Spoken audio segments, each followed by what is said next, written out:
요즘 시대를 접속의 시대다 그렇게 얘기합니다. 접속이 뭡니까? 뭐 인터넷 또는 뭐 유튜브 또는 뭐 SNS에 접속하는 거를 접속이라고 하죠. 한 사람이 평균 하루에 SNS에 접속을 얼마나 할까요? 통계를 내보니까 놀라지 마세요. 한 사람이 SNS를 하루에 평균 6시간 40분을 한답니다.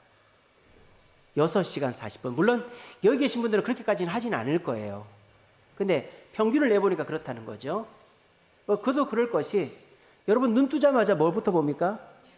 스마트폰부터 보죠. 물론 이제 시간도 확인하고 뭐 하는 거지만, 스마트폰을 보다 보면 뭐 카톡이 뭐가 왔는지, 뭐 새로운 소식이 뭐가 떴는지 이런 거 확인하다 보면 뭐 20-30분 금방 지나가죠. 그래서 우리는 생각 없이 그냥 습관적으로 휴대폰을 열고 SNS를 하는데, 이제 평균 SNS를 6시간 40분이나 한다는 거예요. 이거를요, 사람의 수명에다가 갖다 대봤어요. 사람이 평생 동안 SNS를 얼마나 하는지 아세요? 20년을 한답니다. 평생 20년을 SNS를 한대요. 그러니까 사람의 수명이 80이라고 치면 인생의 4분의 1을 이렇게 들여다보고 있는 거예요. 4분의 1을. 그러니까 우리 눈이 얼마나 피곤하겠어요. 4분의 1을 이걸 보고 있으니까. 그러니까 우리가 잘 모르고 있지만 SNS 접속에 중독이 돼가지고 하루에 6시간 40분, 평생 20년의 시간을 SNS에다가 쏟아붓고 있다라는 거예요. 그러면 이제 연령대별로 SNS 접속 어디에 많이 하는가? 이 학생들, 청소년들, 초등학생들은 일단 뭐 카톡은 다 하죠. 카톡, 그리고 틱톡. 저는 틱톡 아이디가 없습니다만 초등학생들, 중고등학생들 틱톡을 다 한대요. 또 인스타그램. 저는 인스타그램 안 합니다만 인스타그램 한대요. 그리고 여러분 인터레스트라고 들어봤습니까? 핀터레스트라고 들어봤습니까? 핀터레스트 아는 분? 우리 저기 한결이하고 도희밖에 몰라요. 다은이도 모릅니다. 다은이 핀터레스트 알아요? 알기는 안 해요. 예. 핀터레스트가 뭔지 아세요, 여러분? 저도 설교 준비하면서 처음 알았어요. 핀터레스트는 핀이라는 영어 단어와 인터레스트의 합성어인데요. 핀은 이 딱 꽂는 거죠. 인터레스트는 흥미죠. 내가 흥미있는 걸 딱 꽂는다는 의미가 핀터레스트예요. 설교 준비하면서 궁금해가지고 한번 들어가 봤어요. 글이 하나도 없어요. 글이 하나도 없고 다 사진하고 영상이에요. 그래서 초등학생들 특별히 핀터레스트를 많이 한답니다. 뭘 하느냐? 내가 관심 있는 사진이나 영상을 다운받는 사이트가 핀터레스트예요. 요즘에 젊은 아이들이 그걸 엄청 많이 한다 그래요. 그래서 초등학생들, 청소년들은 SNS를 뭐 중심으로 하느냐? 이미지, 사진이나 이미지 중심으로 하고, 영상은 숏폼, 짧은 영상, 30초, 1분 넘지 않는 영상에 접속을 한다 그래요. 청년들은 어디에 접속하느냐? 카톡은 다 하는 거고, 청년들 유튜브를 접속을 많이 하죠. 또 인스타, 유튜브는 영상 중심이고 인스타는 사진 중심이고, 그리고 청년들이 많이 하는 게 네이버 블로그를 많이 한답니다. 네이버 블로그. 그래서 청년들은 이미지 중심에다가 이제 정보를 알고 싶으니까 네이버 블로그를 하는 것이죠. 그래서 학생들이랑 청년들의 차이점은 네이버 블로그를 하느냐 안 하느냐의 차이예요. 우리 어른들, 저나 여러분들은 어떤 SNS에 접속을 많이 하느냐? 첫째는 뭐 카톡은 다 하는 거죠. 카톡, 유튜브. 그리고 이제 어른들이 많이 하는 게 네이버 밴드예요. 네이버 밴드. 네이버 밴드가 많이 하는지 몰랐는데 아마 카톡 다음으로 많이 할걸요, 아마. 그러니까 네이버 밴드를 엄청 많이 해요, 어른들은. 그래서 무슨 등산, 요리, 패션, 관심 있는 밴드에 들어가고 가입하고 해서 소식을 주고받는 일을 많이 합니다. 그래서 이제 젊은 청년들은 정보와 이미지 중심이지만, 우리 나이 드신 어른들은 이제 영상도 긴 영상, 그리고 이미지가 아니라 글, 텍스트 중심의 자료를 선호한다는 거예요. 그래서 연령대별로 이 얼마나 빅테크 회사들이 머리를 쓰는지 연령대별로 접속하기 좋은 그런 SNS를 만들어낸 거예요. 그래서 우리 초등학생, 중고등학생은 카톡, 그 다음에 틱톡, 인스타, 핀터레스트, 청년들은 카톡, 유튜브, 인스타, 네이버 블로그, 그리고 우리 어른들, 장년들, 노년들은 카톡, 유튜브, 네이버 밴드 이런 데에다가 하루에 평균 6시간 40분, 평생 20년을 갖다가 쓰고 있는 거예요. 자, 그런데 뭐 20년을 거기다 6시간 40분을 쓰는 것까지는 뭐 괜찮다 쳐도 그것 때문에 다른 게 피해를 보는 거예요. 뭐가 피해를 보느냐? 우리가 SNS를 들여다보고 있느라고 사람을 못 만나고 자연으로 못 나가고 더 큰 문제는 하나님을 만나는 시간이 줄어든다는 거예요. 요즘에 언론 투게더라는 말이 생겼어요. 언론 투게더. 여러분, 언론이 뭐예요? 혼자라는 뜻 아닙니까? 투게더는 함께라는 말이 완전히 다른 뜻이잖아요. 근데 언론 투게더라는 말이 생겼어요. 이게 무슨 말이냐? 같이 있어도 따로 노는 거예요. 같이 3-4명이 앉아서 다 스마트폰 보고 자기 할 일 하는 거예요. 이런 걸 언론 투게더라 그런대요. 그래서 요즘 사람들 3명 중에 1명은 외로움을 느낀다고 합니다. SNS에 빠져 있으니까 같이 모여 있어도 서로를 바라보는 게 아니라 SNS만 보고 있는 거예요. 또 사람들이 SNS에 중독이 돼 있다 보니까 자연과 멀어졌습니다. 여러분들 산에 가고 강에 가고 하는 거 좋아하시죠? 좋아하죠? 근데 횟수가 점점 줄어드는 거예요. 왜냐? 도파민 중독이 와가지고 이 SNS를 보면요, 얼마나 자극적이고 화려하고 나를 짜릿하게 만드는 영상이나 사진이 많은지 도파민 중독이 와가지고 웬만한 자연에 가봐야 감동이 없는 거예요. 슴슴한 거예요, 쉽게 말하면. 그래서 막 짜고 맵고 이런 거 드시는 분들은 이제 재료 본연의 맛을 느끼는 음식을 못 먹는 것처럼 이 SNS에 중독이 된 사람은 산으로 가고 자연에 가면 덥기만 하고 춥기만 하고 안 가려고 그러는 거예요. 그래서 요즘에는요, 중고등부 수양회를 계곡으로 안 갑니다. 그냥 교회에서 합니다. 왜일까요? 중고등부 애들이 물이 들어가기 싫어해요. 제가 이제 우리 교회 중고등부 이제 수양회를 하려고 알아봤어요. 다른 교회는 어떻게 하는지. 대부분 다가 중고등부 애들도 어디로 안 가고 교회에서 하더라고요. 애들이 어디 나가서 자는 것도 싫어하고 물에 들어가는 것도 싫어하고 불편한 것 자체를 싫어하는 거예요. 오직 뭐만 좋아하느냐? 요거 보고 있는 것만 좋아하는 거예요. 왜? 이게 짜릿하니까. 내 기분과 내 욕구와 내 만족을 이게 다 채워주니까. 그러니까 요즘은 중고등부 수양회도 어디 애들 데리고 야외로 가고 산으로 가고 들로 가고 이런 거 하면 안 갑니다, 애들이. 그러니까 애들한테 맞춰서 해야 돼요. 그 요즘이요, 방학이요, 들쑥날쑥 하는 거예요. 방학, 여름방학은 한 달도 안 됩니다. 한 보름 하는데도 많아요. 그리고 방학 때 애들 학원 가고 이러니까 어디를 갈 수가 없어요. 그래서 교회들이 대부분 다 수양회를 언제 하는 줄 아세요? 토, 주일, 월, 아니면 주일, 월, 아니면 토요일, 주일 이렇게 합니다. 중고등부도 청년부도. 왜냐하면 평일날 애들이 학원을 가야 되고 시간을 낼 수가 없으니까. 그리고 애들 자체가 이 SNS라는 도파민에 중독이 돼 있다 보니까 산으로 가고 들로 가고 물에 들어가고 같이 자고 이런 거를 안 좋아하는 거예요. 그러면 나 안 간다 이거예요. 그래서 이 SNS 중독이 우리를 자연과 멀어지게, 자연이 좋지만 자연보다 더 좋은 SNS가 있으니까 안 가는 거예요. 특별히 우리가 SNS 중독이 되면 하나님과도 멀어집니다. 하나님과 왜 멀어지? 여러분, 하나님 좋습니까? 안 좋습니까? 좋죠? 좋은 건 좋은 거고 지루하다 이 말이에요. 교회에 앉아 있는 게 지루하다 이 말이에요.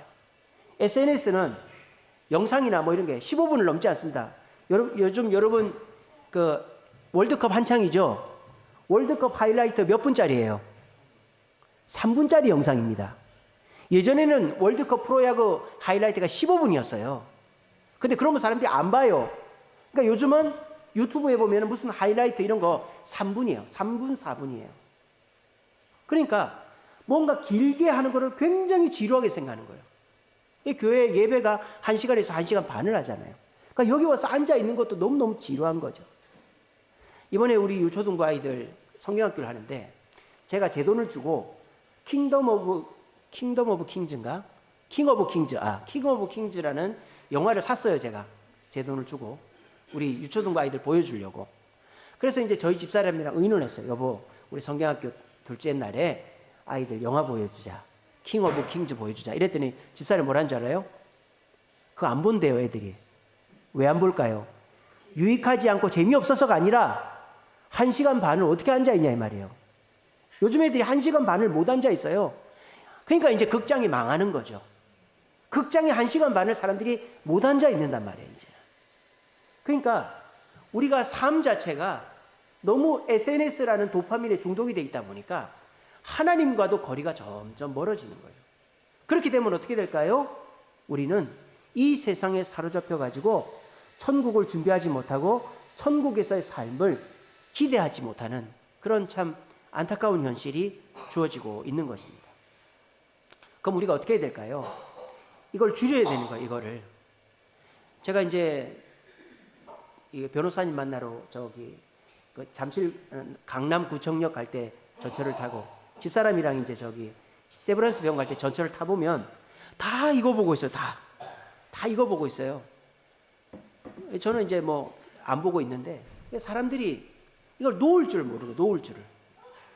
그러니까 우리가 이걸 줄여야 돼요. 의지가 있는 사람은 줄일 수가 있습니다.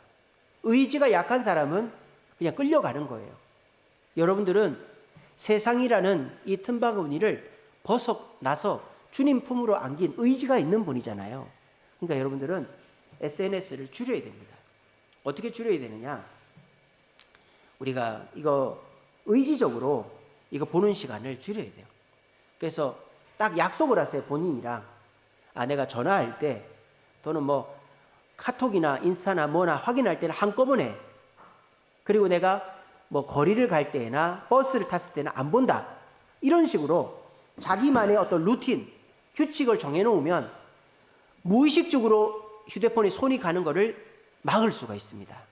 그렇게 안 하면요, 여러분이 스마트폰을 많이 하는 게 문제가 아니고 사람과 멀어지고 자연과 멀어지고 하나님과 멀어진다니까요. 이 심각한 겁니다. 제가 지금 말씀을 드리니까 여러분들이 와 그러시지, 우리가 살아생전에 20년을 스마트폰을 한다고 상상이나 했겠어요? 죽을 때까지. 근데 그렇게 한다니까요. 아무 생각 없으면 마귀가 쳐놓은 덫에 걸려드는 거예요. 이 시간부터 내가 이 스마트폰 줄이지 않으면 사람과도, 남편, 아내, 자녀와도 멀어지고, 내가 자연, 이 스마트폰보다 더 좋은 것들과도 멀어지고, 그리고 이 교회도 오기 싫고 하나님도 지루하고 하나님과도 멀어지는구나 하는 걸 깨달으시고 이 SNS를 줄이시는 여러분 되기를 바랍니다. 자, 그런데 오늘은 이제 다른 건 다 빼고 하나님과의 접속, 하나님과 멀어진 우리가 하나님과 어떻게 접속하려면 접속을 어떻게 해야 되는가를 말씀을 통해서 전해드리려고 합니다. 우리가 하나님과 접속하려면 두 가지가 필요해요. 첫째는 찬양이고 둘째는 감사입니다. 그게 오늘 시편 100편 1절에서 5절에 나오고 있습니다. 여러분들이 하나님과 접속해서 하나님의 평안과 위로와 은혜와 축복을 받고 싶으면 찬양과 감사로 하나님과 접속을 해야 된다 이 말이에요. 하나님과 접속하는 거 지루한데요. 하나님과 접속하는 거 나한테 당장에 뭐 좋은 일이 없는데요. 근데 스마트폰 내가 좋아하는 거 당장 나한테 짜릿한데요. 하나님과 접속하면 나한테 좋은 게 뭐가 있는데요. 10장 5절입니다. 100편 5절입니다. 여호와는 선하시니 그 인자하심이 영원하고 그 성실하심이 대대에 이르리로다. 하나님과 접속하여서 하나님의 영원한 인자를 체험하고 하나님의 성실하심을 나뿐만 아니라 내 자녀 때까지 이어가려면 의지적으로 하나님과 접속을 하려고 노력을 해야 되는 거예요. 이 스마트폰도 아무 생각 없으면 하루 종일 이것만 붙들고 있는다니까요. 아무 생각이 없으면. 여러분들이 의지적으로 내가 이거 전화할 때만 쓰고 또 확인할 때는 한꺼번에 확인하고, 그리고 내가 어디 걸어갈 때나 버스 탈 때나 이동할 때 절대 안 본다.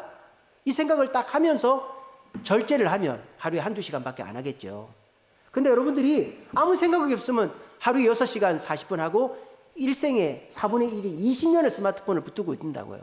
마찬가지로 하나님과 여러분들이 하나님의 인자하심을 받고 여러분 자손 대대까지 하나님의 성실하심이 임하려면 하나님과 의지적으로 노력을 해서 접속을 해야 된다는 거예요.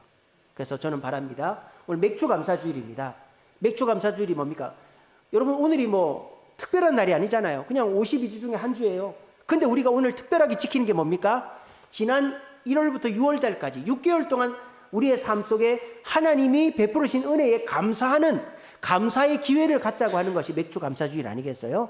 그런 식으로 감사는 감사할 게 있어야 감사하는 게 아니고 의지적으로 노력해서 하는 게 감사예요. 그래서 오늘 우리가 상반기 동안 지켜주신 하나님의 은혜에 감사하는데 특별히 우리가 앞으로도 하나님의 인자심과 성실하심을 받으려면 어떻게 해야 되는가? 하나님과 접속을 해야 된다. 하나님과 자주 만나야 된다. 하나님과 만나기 위해서 어떤 노력을 해야 되는지 살펴보시고 여러분들의 삶 속에 하나님께 찬양하고 감사함으로 하나님과 접속하여서 하나님 주시는 인자하심이 여러분의 삶 속에 있고 하나님의 성실하심이 여러분과 여러분 자녀 대대손손 임하여서 SNS나 붙잡고 있는 사람들이 누릴 수 없는 축복을 누리는 저와 여러분 되시기를 간절히 바랍니다. 자, 그러면 오늘 본문에서 하나님과 접속하려면 어떻게 해야 된다? 찬양과 감사가 있어야 된다 그랬어요. 오늘 뭐라고 합니까? 100편 4절에 보면 이렇게 되어 있습니다. 찬송함으로 그 궁정에 들어간다 그랬어요. 찬송함으로 그 궁정에 들어간다. 찬송이 우리가 하나님과 접속하게 하는 것이다라는 거예요. 여러분 우리가 접속을 하려면 뭐가 필요합니까? 아이디가 필요하죠. 아이디. 여러분들이 아이디를 모르고 있지만은 요즘은 다 어떻게 합니까? 뭐 구글 아이디, 네이버 아이디, 카카오톡 아이디로 연동을 시키니까 굳이 아이디나 패스워드를 암호를 기억할 필요가 없죠. 근데 그게 연동이 안 되는 것들이 있어요. 뭐 은행이라든지 뭐 관공서 사이트라든지 이런 거는 내가 직접 아이디하고 비밀번호를 넣지 않으면 안 됩니다. 그럴 때 굉장히 당황스럽죠. 특별히 제일 당황스러울 때가 언제입니까? 휴대폰 바꿀 때. 휴대폰을 바꿀 때 내가 구글 아이디하고 카톡 아이디를 알고 있어야 돼요. 근데 그걸 몰라버리면은 다시 만드는 거예요. 굉장히 난처하죠, 그죠? 그러니까 우리가 요즘 세상이 편해져서 아이디나 암호를 몰라도 뭐 접속하는 데 지장이 없다 하지만 중요한 순간에는 아이디와 암호를 물어봅니다. 아이디는 어떤 역할을 합니까? 여러분들이 아이디로 정할 때 어떤 걸 아이디로 정합니까?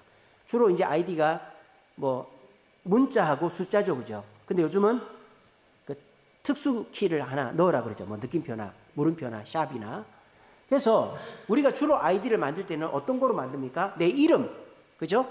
내 뭐 영문 이름 또는 영문 이름하고 생년월일 또는 내 별명. 저는 제 별명이 옛날에는 뭐였는지 아세요? 제가 전에 말씀드렸는데 그거는 최근에 아주 점잖고 좋은 거고 제가 옛날 중고등학교 때 맞추신 분한테 제주도 비행 봉투를 자, 제 옛날 별명 몰라요? 몇 번 얘기했는데 제 옛날 별명이 푸른 곰팽이였어요. 푸른 곰팽이. 왜냐? 제 눈 밑에 푸른색 점이 하나 있어요. 나중에 한번 자세히 와서 보세요. 이게 어떻게 생긴 점이냐? 원래 있던 점이 아니고 제가 초등학교 때 하도 개구쟁이여가지고 연필로 여기를 찌른 거예요. 찔러가지고 문신이 돼버린 거예요, 여기가. 그래서 애들이 저한테 에이 푸른 곰팽이 그래 불렀거든요. 근데 저는 뭐 그게 개의치가 않아요. 초등학교 때는 제가 성격이 엄청 키도 크고 싸움도 잘하고 이래가지고 나는 푸른 곰팽이야. 그래서 제 옛날에 무슨 뭡니까 뭐 싸이월드 이런 거 있었지. 그때 제 아이디가 푸른 곰팽이였어요. 푸른 곰. 그때는 좀 자극적으로 짓는 분위기가 있었거든요. 근데 제가 이제 신대원 가고 하면서 좀 점잖게 주전담백 하나님 앞에서 담백하게 성실하게 깨끗하게 살자 뭐 그렇게 바꿨는데 자기 별명 플러스 생년월일 이렇게 하기도 하고 또 내 취미 자기 취미 플러스 생년월일 이렇게 하죠, 그죠? 그래서 이 아이디의 특징이 뭡니까? 나를 상징하는 것을 아이디로 쓰죠, 그죠? 내 이름이나 내 별명이나 내 취미는 나를 상징하는 거잖아요. 그래서 우리가 아이디로 쓰는 것은 나를 상징하는 거예요. 찬송도 마찬가지다 이 말이에요. 찬송은 내가 그리스도인이다, 하나님의 백성이다라는 것을 증명하는 거예요. 아니 목사님 찬송이 무슨 그런 걸 증명하는 그런 거가 됩니까? 여러분, 찬송은 누구한테 드리는 거죠? 하나님께 드리는 거죠. 하나님께 그냥 하나님 짱, 뭐 하나님 멋져요 이렇게 하는 게 아니라 하나님 우리 아버지 되시고 우리는 하나님의 자녀 되고 하나님 우리를 인도하신다, 이런 하나님을 내 아버지로 고백하는 게 찬송 아닙니까? 그리고 찬송은 또 뭐가 있죠? 내가 어떤 자인가를 고백하죠. 내가 어떤 자다? 하나님의 자녀고 백성이고 난 죄인이고 나는 은혜가 필요하고 그들은 모두 주가 필요해. 은혜를 사모합니다. 기적을 사모합니다. 내 고백이죠. 그리고 내가 어떤 삶을 살 것인가, 다짐이죠. 찬송은. 그죠? 그러니까 찬송은 그냥 부르는 게 아니에요. 찬송이 왜 우리의 아이덴티티, 우리의 존재를, 신분을 상징하느냐? 찬송의 대상이 하나님이시고 찬송 부르는 나에 대해서 찬송으로 노래하고 또 찬송을 통해서 사명을 다짐하기 때문에 그렇게 찬송을 할 때 우리는 어떻게 된다? 아, 내가 어떤 자인지 알게 되고 하늘 문이 열린다 이 말이에요. 하나님과 접속해서 하늘 문이 열린단 말이에요. 그런 일을 했던 사람이 있죠. 그게 누굽니까? 바울과 실라입니다. 바울과 실라가 빌립보에서 전도를 하다가 귀신 들린 여자아이가 자꾸 쫓아오니까 그 귀신을 쫓아내줬잖아요. 근데 그 여자아이한테 하필이면 주인이 있었던 거예요. 그 주인이, 야, 내가 이 여자아이 귀신 들린 거로 점을 치는데 귀신을 쫓아내면 내가 먹고 살지를 못하잖아. 고발을 해가지고 바울과 실라가 억울하게도 빌립보 감옥에 갇힌 거예요. 얼마나 억울합니까? 근데 그 빌립보 감옥에서 바울과 실라가 뭘 했다? 찬송을 했다. 그 찬송이 뭐다? 바울과 실라의 신분을 상징하는 거예요. 신분을. 우리가 뭐 어떤 사람이 막 욕을 먹고 맞으려고 그래요. 그때 품에서 경찰 배지를 딱 꺼내면서 나 뭐 송파경찰서 강력계 무슨 형사입니다 이러면 겁을 딱 먹는 것처럼 우리가 감옥에 들어가 앉아있으면 얼마나 초라하고 비참합니까? 근데 거기서 찬송을 할 때 저는 송파경찰서 강력계 형사 누구입니다 하는 것처럼 내가 하나님의 자녀이고 그리고 하나님은 내 아버지고 내가 지금 사명 때문에 여기 왔다는 게 증명이 딱 되는 거예요. 그게 찬송이란 말이에요. 그렇게 바울과 실라가 찬송을 하니까 어떻게 됩니까? 옥문이 열리고 착고가 수갑이 풀리면서 자유를 얻게 된 거예요. 그뿐만 아니라 거기 간수 집안을 전도를 해가지고 빌립보 교회가 그때 개척이 되게 된 거 아닙니까? 그러니까 이게 뭐예요? 우리가 뭐 찬송을 평소에 뭐 하는 것 자체가 뭐 쉽지 않죠. 습관이 안 돼 있으니까. 그렇지만 내가 의지적으로 찬송을 부르면 뭐가 생각이 날까요? 내가 누군지가 생각이 나는 거예요. 하나님이 내 아버지고 나는 하나님 자녀고 나는 하나님의 복음과 교회와 사명을 위해 이 땅에 존재하지. 이게 찬송을 부르다 보면 그게 생각이 나는 거예요. 그러면 어떻게 됩니까? 그 사람이 하나님과 접속이 되고 하나님과 접속이 되면 하나님이 하늘 문이 열려서 인자와 성실하심이 나와 대대에 이르게 되어 있다라는 것입니다. 영국의 스펄전 목사님이 이런 말했습니다. 새에게는 날개가 있고 나무에는 열매가 있고 장미에는 가시가 있듯이 성도에게는 찬양이 있다. 이렇게 얘기했어요. 새에게 대표하는 건 날개입니다. 여러분, 새는 극단적으로 날개가 크죠. 날려고 몸에 뼈도 구멍이 숭숭 나 있잖아요. 새는 똥도 그냥 물똥을 쪽 싸잖아요. 새는 날려고. 그러니까 새의 핵심은 날개예요.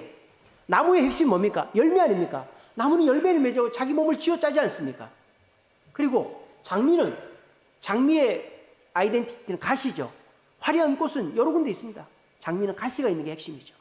마찬가지로 우리 그리스도인의 정체성, 신분은 찬송이다라는 거예요. 여러분, 찬송을 불러보시기 바랍니다. 찬송을 부르세요. 찬송을 부르세요. 놀라운 일이 생깁니다. 찬송 부르세요. 찬송 부르시기 바랍니다.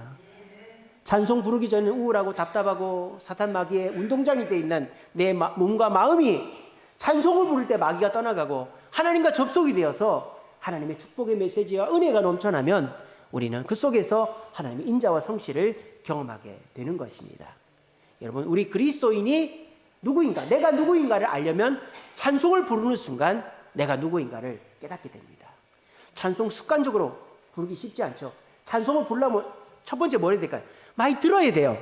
여러분, 뭐 돌리고 이런 거 부르지 마시고 찐이야 이런 거 부르지 마시고 찬송을 많이 들으세요.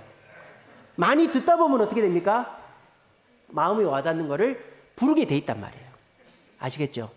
그런 것처럼 여러분들의 삶 속에 찬송이 젖어 있을 때 그 찬송을 부르게 되고, 그 찬송을 부르면 내가 누군지를 깨닫게 되고 하나님과 접속이 되어 하늘 문이 열려 하나님의 성실과 인자가 나와 내 후손들에게 임하는 거예요. 저는 좋은 것 중에 하나가 이 주일날 우리 전도사님이 또 청년부에서 인도하는 그 찬송 중에서 하나를 메모하거나 유튜브로 찾아서 그걸 자꾸 들어보는 것을 추천합니다. 오늘 우리가 그 맨 마지막에 불렀던 그 창조의 통치자 그 영광 보이사, 얼마나 좋은 찬. 주 영광 여기 임하사 열방과 극이 열방의 급이 비추소서, 얼마나 좋은 찬양입니까? 새로 배웠잖아요. 뭐 그런 거, 보라 너희는 두려워 말고, 오늘 불렀지 않습니까? 그런 거를 여러분들이 메모해 놓거나 유튜브에 찾아서 자주 듣는 거예요. 그럼 여러분이 힘들고 어려울 때 나도 모르게 그 찬송이 흥얼흥얼 거려지는 거예요. 그러면 그 순간 하나님과 접속이 되어서 내 마음의 우울함이 떠나가고 하나님의 축복이 임하게 되는 거예요. 여러분, 찬송을 회복하여서 내가 누구인지를 깨달아 하나님과 접속됨으로 하나님이 주시는 성실과 인자를 나와 내 대도 손손에게 누리게 할 수 있는 저와 여러분 되시기를 간절히 바랍니다. 두 번째로, 우리가 하나님과 접속하는 아이디가 찬송이라면 감사는 암호, 패스워드입니다. 오늘 성경에 뭐라고 되어 있습니까? 감사함으로 그 문에 들어가며, 우리가 감사할 때 하나님의 궁정에 들어갈 수가 있는 거예요. 감사할 때 하나님의 문 앞에서 불평하고 원망하고 남 비난하고 미워하면 못 들어가요. 근데 하나님의 문 앞에서 하나님 감사합니다, 누가 날 괴롭혀도 감사합니다, 하나님 이러이러해서 감사합니다 하는 사람은 하나님의 성실과 인자의 문을 들어갈 수가 있는 거예요. 여러분들이 입에 감사가 많은지 불평이나 원망이나 미움이 많은지 한번 돌아보시기 바랍니다. 내가 감사를 많이 할 때 내 이 감사가 하나님의 문을 하나님께 나아가는 암호가 되는 거예요. 근데 여러분, 암호의 중요한 특징이 있습니다. 암호의 중요한 특징이 뭘까요? 한자라도 틀리면 안 돼요. 뭐도 틀리면 안 돼요? 대문자 소문자도 틀리면 안 되죠. 숫자 하나도 틀리면 안 돼요. 1하고 영어 I하고 헷갈리죠. L하고 영어 I하고 헷갈려요. 그거 틀리면은 아무리 눌러도 안 돼요. 5번 이상 틀리면은 은행 가야 돼요. 이런 것처럼 암호는 정확해야 됩니다. 감사도 정확해야 된다. 감사도 그냥 내가 하고 싶을 대로, 내가 하나님 내게 주신 거, 내가 생각할 때 고마운 거, 이런 것만 감사하려고 그러니까 감사할 것도 없고 감사가 잘못된 거예요. 잘못된 암호로는 들어갈 수가 없는 거예요. 자, 감사는 어떤 감사를, 정확한 감사냐? 첫째는 내게 주신 것을 감사하는 게 아니라 하나님을 감사하는 것입니다. 이게 차이가 뭡니까? 하나님이 나한테 뭘 주신 것을 감사하다 보면 어떻게 됩니까? 주관적이게 되죠. 여러분들한테 하나님이 아무것도 안 줍니까? 우리는요, 여러분들 누가 물어봅니다. 은혜, 어떤 은혜를 받았어요? 이렇게 물어보면 은혜? 아, 그러게 내가 어떤 은혜를 받았지? 이런 분들은 내 개인적 기준에서 은혜를 판단하는 거예요. 여러분, 우리가 어떤 은혜를 받았긴요. 지금도 은혜를 받고, 지금도 말씀의 은혜를 받고 있고, 이 교회 온 것도 은혜고, 우리는 은혜의 강물 속에 살고 있는 것입니다. 그러니까 우리가 은혜 없이 살아본 적이 없어요. 근데 마귀는 우리를 어떻게 유혹합니까? 두 가지로 유혹하는 거예요. 첫째는 네가 은혜 받은 적이 있냐? 하나님이 너에게 은혜 준 적이 있냐? 그걸 가지고 우리를 유혹합니다. 둘째는 하나님의 영광을 내가 가로채게 하려고 하나님처럼 된다고 우리를 속이는, 이 두 가지가 마귀가 우리를 유혹하는 거예요. 그래서 여러분들 기억해야 됩니다. 정확한 감사는 뭡니까? 내게 뭘 주셔서 감사하는 게 아니라 하나님의 성품을 가지고 감사하는 거예요. 하나님이 선하고 인자하시고 나를 사랑하시고 나를 절대 부끄럽게 하지 않으시는 그런 하나님께 감사하는 거예요. 지난 금요일 날 재판을 갔다 왔어요. 저는 하나님께 뭐라 기도했느냐? 하나님, 판사님이 위임장을 잘못 썼다고 해가지고 완전히 재판이 우리가 완전 승소할 수 있게 해주세요. 그렇게 기도하고 갔어요. 그렇게 됐을까요? 안 됐을까요? 당연히 안 됐죠. 판사님은 위임장에 위자도 꺼내지 않더라고요. 그냥 재판을 종결하겠습니다. 8월 20일 날 선고하겠습니다. 재판 끝났어요. 이 하나님께서 이게 우리를 망하라고 이렇게 하는 겁니까? 재판을 자꾸 해서 우리가 우리의 증거를 대고 이렇게 해야 우리가 뭐 이기는데, 재판 끝내버린 거예요. 이미 판사님은 마음을 딱 정해버린 거예요. 그 마음이 뭔지를 우리는 모르겠어요. 그래서 8월 21일 날 이제 결과가 납니다. 근데 저는 내가 원하는 응답이 오지 않아서 감사를 안 하는 게 아니고, 하나님의 선하신 성품, 나를 사랑하시는 성품, 절대 나를 부끄럽게 하지 않으시는 성품을 믿고 감사할 수가 있었던 것입니다. 이게 정확한 감사다라는 거예요. 요즘같이 어렵고 힘들고 내 마음대로 안 되는 시절에 감사는커녕 원망 불평 안 하면 다행이지, 그런 생각 드시죠? 그렇게 하면 우리는 암호를 잘못 입력하는 거예요. 감사는 어떻게 한다? 하나님을 감사하는 거예요. 하나님의 성품, 하나님의 선하심을 감사할 때 우리는 언제나 감사할 수 있다. 또 감사는 어떻게 하는 겁니까? 주신 것에 감사하는 것이죠. 여기서 주신 것이란 내가 원하는 것을 주신 것에 감사하는 게 아니라 어떤 것이라도, 작은 것이라도 주신 것에 감사하는 거예요. 그러면 그건 정확한 감사다. 그리고 세 번째는 뭡니까? 주실 것에 감사하는 것. 주실 것. 여기서 주실 것은 뭐예요? 내가 원하는 것이죠. 내가 원하는 것. 내가 원하는 것은 안 이루어진다, 그렇게 생각하지 마세요. 믿음대로 됩니다. 믿음대로. 여러분들이 믿고 기도하면 그대로 되는 거예요. 근데 단 어떤 시기에 어떤 방법으로 할지는 모르는 거죠. 그래서 우리가 감사를 정확하게 하는 방법은 내가 개인적인 기준에서 감사하는 게 아니라 하나님의 성품을 감사하고, 작은 거라도 주신 것에 감사하고, 앞으로 주실 것에 감사하면 그 사람은 하나님과 접속하게 되고 하나님의 선하심과 인자하심을 경험하게 된다는 거예요. 독일의 목사님인 마이스터 에크하르트라는 목사님 이런 말 했습니다. 평생 감사의 기도만 해도 그것으로 충분하다 그랬어요. 감사의 기도만 해도 하나님은 내가 원하는 것을 다 알아서 주신다는 거예요. 스펄전 목사님이 또 이런 말 했습니다. 별빛에 감사하니까 달빛을 주시고, 달빛에 감사하니까 햇빛을 주시고, 햇빛에 감사하시니까 영원히 꺼지지 않는 은혜의 빛을 주신다. 이게 뭐예요? 감사를 하면 더 큰 감사거리를 주신다 이 말이에요. 여러분, 감사는 하나님과 접속하는 암호입니다. 하나님과 접속하려면 어떻게 됩니까? 정확한 감사를 해야 됩니다. 정확한 감사가 뭡니까? 주신 것을 내 기준에서 감사하고 말고 하는 게 아니라 하나님의 선하신 성품을 감사하고, 작은 것이라도 주신 것에 그때그때 감사하고, 내가 원하는 것, 나중에 주실 것을 미리 감사할 때 하나님 앞에 바른 감사를 해서 하나님과 접속되어지고 하늘 문을 열어서 하나님의 선하심과 인자하심을 경험할 수 있는 저와 여러분 되시기를 간절히 바랍니다. 말씀 맺겠습니다. 예레미야 30장 19절입니다. 예레미야 30장 19절에 이런 말씀이 있습니다. 감사의 소리가 나면 번성하게 하여 수가 줄지 않고 존귀하게 하리라. 이게 이제 긴 성경 구절 제가 이렇게 줄인 거예요. 감사의 소리가 나면, 감사를 하면 번성하게 하여 수가 줄지 않고 존귀하게 된다 그랬어요. 근데 이 말씀을 예레미야가 누구한테 보낸 줄 아세요? 이미 포로로 끌려간 이스라엘 백성들한테 보낸 거예요. 포로로 끌려간 백성들한테 너희들 돌아올 생각하지 말고 밭을 사고 땅을 사고 결혼하고 해서 거기에 주저앉아라. 70년이 차야 돌아온다. 세계 세대가 지나야 돌아온다라고 얘기하면서 나중에 쓴 거예요. 포로로 끌려간 사람이 무슨 감사거리가 있겠어요? 원망과 불평만 안 하면 다행이지. 그런데 감사할 게 없어도 감사를 찾아서 의지적으로 하다 보면 어떻게 된다? 하나님께서 번성하게 하시고 수가 줄지 않고 그 종살이 하면서도 존귀하게 한다. 요셉이 그랬지 않습니까? 이집트 종으로 끌려가서 총리라는 존귀한 자가 되고 70명의 가족을 200만 명으로 번성케 했지 않습니까? 이게 감사의 힘이다라는 겁니다. 보네포 목사님, 독일의 나치에 대항했던 보네포 목사님 이런 말 했습니다. 불평은 당신을 고인물로 만들고 감사는 당신을 시냇물로 만든다. 불평하면, 누구를 미워하고 원망하면 내 마음이 마귀의 운동장이 되는 거예요. 그러면 내 마음이 썩어버리는 거예요. 여러분, 고인물은 썩습니다. 물이 고여있으면 못 쓰는 물이 되는 거예요. 근데 우리가 누가 밉고 불평, 불만이 있어도 의지적으로 일부러 감사하면 우리 마음이 시냇물이 된다. 여러분, 고인물이 시냇물이 되려면 어떻게 해야 돼요? 고인물이 시냇물이 되려면 어떻게 해야 돼요? 비가 많이 오면 돼요. 비가 억수같이 오면 웅덩이에 물이 씻겨 나갑니다. 우리가 지금 누구를 미워하고 불평하고 원망하는 그 고인물과 같은 우리, 썩어버린 우리의 마음이 시냇물처럼 깨끗해지려면 하나님과 접속을 해야 되는 거예요. 하나님과 접속할 때 은혜의 폭포수가 우리에게 내려와서 우리의 고인물들을 씻겨나고 우리의 마음이 다시 깨끗한 물이 되는 것입니다.